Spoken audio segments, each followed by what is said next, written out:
guys, good morning, good afternoon, good evening. This is Ron again from happiness.com. And if you guys use the Petron e-fuel cards, or the Petron value cards, there's two types that they give you. Okay, you can buy, as far as I know.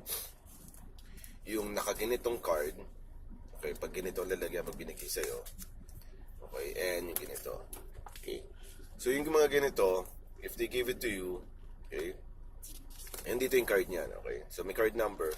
What you need to do is meron yang to activate it, you need to text it. So yan, ito yan, no. So you need to type reg space 16-digit PVC number, yung number sa harap ng card, your first name, middle initial, last name in that and then send to this number 0917-567-1111. Okay, so may SMS alert na matatanggap that will activate the card. It's not reactivated when you get it. The other one, yung other type yung ganito, okay, you don't need to send that mahabang text. Okay?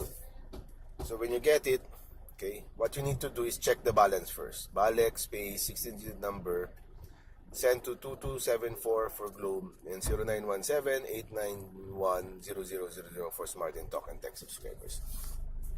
Once you do that, you'll get a SMS ng balance ng card mo. Same with the other one. Pag one yung register na, makikita mo yung balance. Mangyayari nun, once it's activated, you can now use your cards. Okay? So hindi siya, kasi katulad niya, I tried it now, sabi daw call issuer for this one. Okay? Yung ganito ko. So what I did, I registered it online by text and it went. So wala kasi nakalagay. So para lang alam ng mga ibang may ganito pa. So thanks guys. Bye. Thanks Petron.